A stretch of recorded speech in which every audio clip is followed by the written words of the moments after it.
வணக்கம், நான் mini garden Gowri. இன்றைக்கி எம்ஜி கிச்சனில் சுகர் பேஷண்ட்ஸுக்கான இட்லி தான் செய்ய போகிறோம். இந்த இட்லியில் நார்ச்சத்து அதிகமாக இருக்கிறதுனால ரத்தத்தில் குளுக்கோஸோட அளவு அதிகமாகாமல் பார்த்துக்கும். அதே சமயம் சுகர் இருக்கிறவங்க சாப்பிட்டீங்கன்னா சீக்கிரமாக பசிக்காது. இந்த இட்லி சாப்பிடும்போது நல்லா ஃபில்லிங்காகவும் இருக்கும், அதே சமயம் எனர்ஜியாகவும் இருக்கும். இந்த இட்லியை பார்த்திங்கன்னா வெயிட் குறைக்கிறவங்க கூட சாப்பிட்லாம். இந்த இட்லியை சுகர் இருக்கிறவங்க நைட்லேயும் சாப்பிட்லாம், காலையில் டிஃபனுக்கும் சாப்பிட்லாம். கொஞ்சம் பயந்து பயந்து சாப்பிடாம நல்லா சாப்பிட்ட ஒரு திருப்தி கிடைக்கும். இப்போ வாங்க வீடியோக்குள்ளே போய் இந்த இட்லி எப்படி செய்கிறதுன்னு பார்க்கலாம்.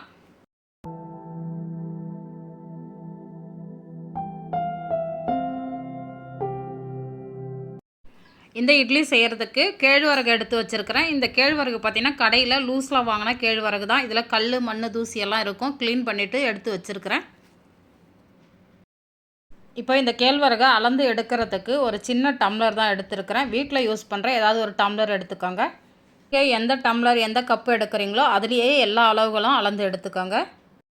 அடுத்து ஒரு பாத்திரத்தில் 3 டம்ளர் அளவுக்கு கேழ்வரகை அளந்து சேர்த்துக்கலாம். கேழ்வரகில் பார்த்திங்கன்னா நிறைய சத்துக்கள் இருக்குதுன்னு நமக்கு தெரியும். அடிக்கடி உணவில் கேழ்வரகை சேர்த்துக்கிறது ரொம்ப நல்லது. குழந்தைங்களுக்கு கூட இந்த இட்லியை கொடுக்கலாம் நம்ம. அடுத்து பார்த்திங்கன்னா ப்ரௌன் ரைஸ்ன்னு சொல்லக்கூடிய கைக்குத்தல் அரிசி தான் எடுத்துருக்கிறேன். இந்த அரிசி பார்த்திங்கன்னா மேலே இருக்கிற உமியை எடுக்காத அன்பாலிஷ்டு ரைஸ் இது. இது எல்லா டிபார்ட்மெண்ட் ஸ்டோர்லேயும் இப்போ கிடைக்கிது. 3 டம்ளர் கேழ்வரகுக்கு 1 டம்ளர் அளவுக்கு ப்ரௌன் ரைஸ் சேர்த்துக்கோங்க. இந்த ரைஸ் உங்கள் கிட்டே இல்லைன்னா ரெட் ரைஸ் இருந்தால் கூட சேர்த்துக்கோங்க. அடுத்து அதே டம்ளரில் 1 டம்ளர் அளவுக்கு உளுந்து சேர்த்துக்கலாம். உளுந்து பார்த்திங்கன்னா உங்கள்கிட்ட கருப்பு உளுந்து இருந்ததுன்னா கருப்பு உளுந்து சேர்த்துக்கோங்க. எங்கிட்ட இல்லை, அதனால் வெள்ளை உளுந்து சேர்த்துருக்குறேன். அடுத்து 1 டீஸ்பூன் அளவுக்கு வெந்தயம் சேர்த்துக்கலாம். வெந்தயம் பார்த்திங்கன்னா உங்கள் விருப்பம் தான். 1லேருந்து 1.5 ஸ்பூன் வரைக்கும் கூட சேர்த்துக்கலாம். கசப்பெல்லாம் ஒன்றும் இருக்காது.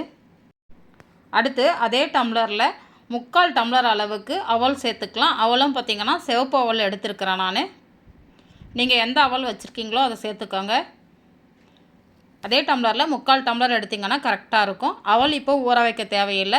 நம்ம அரைக்கிறதுக்கு ஒரு அரை மணி நேரம் முன்னாடியே ஊற வச்சா போதும்.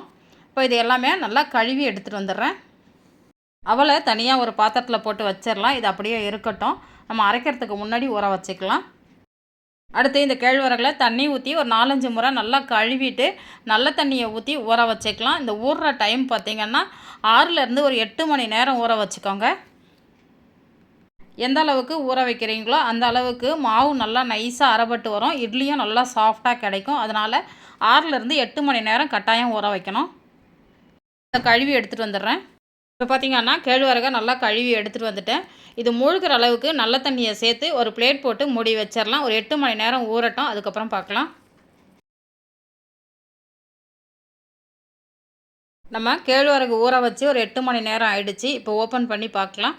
இங்கே பாருங்கள், அரிசி பருப்பு எல்லாமே சேர்ந்து நல்லா ஊறி இருக்குது பாருங்கள். இந்த மாதிரி நல்லா ஊறணும். இப்போ இதை அரைக்க ஆரம்பிச்சிடலாம். அரைக்கிறது பார்த்திங்கன்னா நான் மிக்ஸி ஜாரில் தான் அரைக்க போகிறேன். அரைக்கிறதுக்கு அரை மணி நேரம் முன்னாடியே அவலும் நான் ஊற வச்சுட்டேன். அவலும் பார்த்திங்கன்னா நல்லா ஊறி இருக்குது. இப்போ பாருங்கள், இந்த மாதிரி கொஞ்சம் முன்னாடியே ஊற வச்சுக்கோங்க. இப்போ எல்லாமே நல்லா ஊறி இருக்குது. அரைக்க ஆரம்பிக்கலாம். நான் பார்த்திங்கன்னா மிக்சியில் அரைக்கிறதுனால மிக்ஸி ஜாரும் மாவும் சூடாகாமல் இருக்கிறதுக்காக கொஞ்சம் ஐஸ் தண்ணி எடுத்து வச்சுருக்கிறேன். நம்ம அரிசி ஊற வைக்கும் போதே இந்த மாதிரி ஒரு கிண்ணத்தில் ஃப்ரீசரில் கொஞ்சம் தண்ணி ஊற்றி வச்சுட்டிங்கன்னா இதை ஊற்றி அரைக்கிறதுக்கு நமக்கு ஈஸியாக இருக்கும். மாவும் சூடாகாது.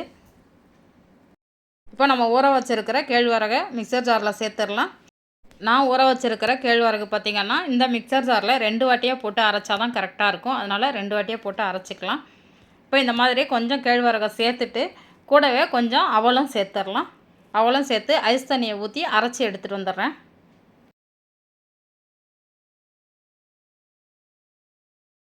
இப்போ பாருங்கள், மாவு அரைச்சி எடுத்துகிட்டு வந்துட்டேன்.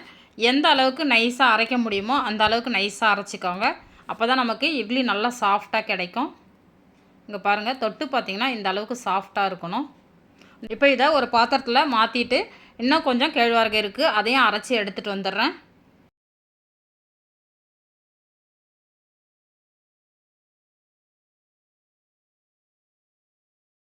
இப்போ 2வது முறையும் அரைச்சி எடுத்துகிட்டு வந்துட்டேன். இது எல்லாத்தையுமே இந்த ஒரு பாத்திரத்துலேயே சேர்த்துடலாம். இதெல்லாம் கை வச்சு நல்லா வலித்து சேர்த்துட்டு காமிக்கிறேன். அடுத்து இந்த மாவுக்கு தேவையான அளவுக்கு உப்பு சேர்த்துடலாம். உப்பு சேர்த்துட்டு மாவை 2லேருந்து 3 நிமிஷம் நல்லா அடித்து கலந்து விடுங்க. ஒரே பக்கமாக கலந்து விடுங்க, மாற்றி மாற்றி கலக்காமல் ஒரே பக்கமாக கலந்து விடுங்க. இந்த மாதிரி கை வச்சு நல்லா நீங்கள் கலந்து விட்டிங்கன்னா நமக்கு மாவு நல்லா சாஃப்டாக கிடைக்கும். மிக்சியில் அரைச்சிருக்கிறதுனால கிரைண்டரில் அரைச்ச மாதிரி நல்லா பொங்கி வரும் நமக்கு. மாவு நல்லா கலந்து வச்சதுக்கப்புறம் உங்களுக்கு இந்த மாதிரி ஹேர் பபுள்ஸ் நிறைய வரணும். அப்போ தான் மாவு நல்லா புளிச்சு பொங்கி வரும். இட்லியும் நல்லா சாஃப்டாக இருக்கும். இது கலராக இருக்கிறதுனால உங்களுக்கு அவ்வளோவா தெரியுதா என்னான்னு தெரில. எனக்கு பார்த்திங்கன்னா ஹேர் பபுள்ஸ் நல்லா அங்கங்கே வந்திருக்கிறது நல்லா தெரியுது. இப்போ ஒரு பிளேட் போட்டு மூடி வச்சிடலாம். ஒரு 6 மணி நேரம் நல்லா புளிக்கட்டும். புளிச்சதுக்கப்புறம் பார்க்கலாம். இப்போ மாவு ரெடி பண்ணி வச்சு 6 மணி நேரம் ஆகிடுச்சு. ஓப்பன் பண்ணி பார்க்கலாம். முன்னாடியே கொஞ்சம் நல்லா பொங்கி வந்துடுச்சு. வேறு ஒரு பாத்திரத்தில் கொஞ்சம் எடுத்துகிட்டு மறுபடியும் கலந்து வச்சுருந்தேன். மறுபடியும் பொங்கி வந்திருக்கு பாருங்கள். கரண்டியை வச்சு கலந்து காமிக்கிறேன் பாருங்கள். மாவு எந்த அளவுக்கு புளிச்சு சூப்பராக பொங்கி வந்திருக்கு பாருங்கள். வெந்தயம் சேர்த்திங்கன்னா ரொம்பவே புளிச்சிரும் எப்போவுமே. இந்த மாவு பார்த்திங்கன்னா நம்ம ஒரு வாரம்லாம் வச்சு யூஸ் பண்ண முடியாது. ஒரு நாள் இல்லாட்டினா 2 நாள் மட்டும்தான் வச்சு யூஸ் பண்ணணும். அதுக்கு தகுந்த மாதிரி செஞ்சுக்கோங்க. இப்போ நம்மளோட ராகி இட்லி மாவு சூப்பராக ரெடியாக இருக்குது. இட்லி ஊற்ற ஆரம்பிச்சிடலாம். இப்போ இட்லி பிளேட் எடுத்து வச்சுருக்கிறேன். இதில் லைட்டாக எண்ணெய் தடவிட்டு இட்லி ஊற்றிக்கலாம். அப்போ தான் நமக்கு ஒட்டாமல் வரும். எண்ணெய் பார்த்திங்கன்னா நிறைய தடவணும்னு கிடையாது, லைட்டாக தடவினாலே போதும். இட்லி ஊற்றுறதுக்கு 5 நிமிஷம் முன்னாடியே இட்லி பாத்திரத்தில் தண்ணி ஊற்றி வச்சுருக்கிறேன். அது நல்லா கொதிச்சுட்ருக்குது. இப்போ இட்லி ஊற்ற ஆரம்பிச்சிடலாம்.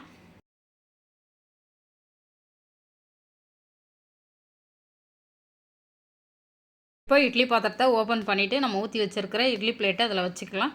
தண்ணி பாருங்கள், இந்த மாதிரி கொதிக்கும் போது நீங்கள் இட்லி ஊற்றி வச்சிங்கன்னா தான் உங்களுக்கு இட்லி புசு புசு நல்லா மேலே எழும்பி வரும்.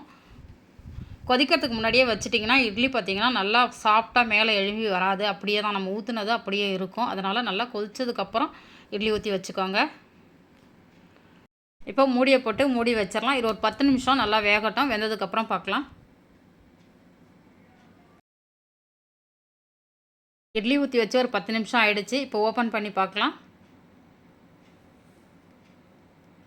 இட்லி பாருங்கள் எந்த அளவுக்கு புசு புசுன்னு குண்டு குண்டாக சூப்பராக வெந்து வந்திருக்கு பாருங்கள். இட்லியும் பார்த்திங்கன்னா அந்த கேழ்வரகு அரிசியோட வாசனை ரொம்ப சூப்பராக இருக்குது. இப்போ வெந்துடுச்சான்னு செக் பண்ணணும்னு நினச்சிங்கன்னா ஒரு கத்தி ஏதாவது வச்சு இந்த மாதிரி குத்தி பார்த்திங்கன்னா அது ஒட்டாமல் வந்துச்சுன்னா உங்களுக்கு வெந்துருச்சுன்னு அர்த்தம்.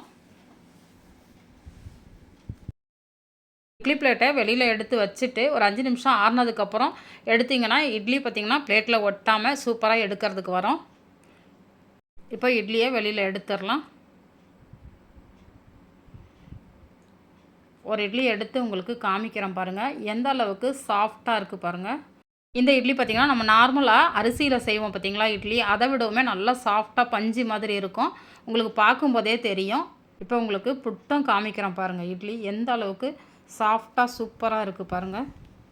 நம்மளில் நிறைய பேர் சுகர் இருந்தாலும் இல்லாட்டினாலும் நம்ம இட்லி சாப்பிட்டா தான் நமக்கு ஒரு திருப்தியே கிடைக்கும். அந்த மாதிரி இருக்கிறவங்க இந்த இட்லியை ட்ரை பண்ணி பாருங்கள். இப்போ பார்த்திங்கன்னா சுகர் இருக்கிறவங்களுக்கான ஒரு ராகி இட்லி செஞ்சு காமிச்சிருக்கிறேன். இந்த வீடியோ உங்களுக்கு பிடிச்சிருந்தால் நம்ம சேனலை சப்ஸ்கிரைப் பண்ணி வச்சுக்கோங்க. நான் சுவைக்கட்டும், ஆரோக்கியம் பெருகட்டும். நன்றி.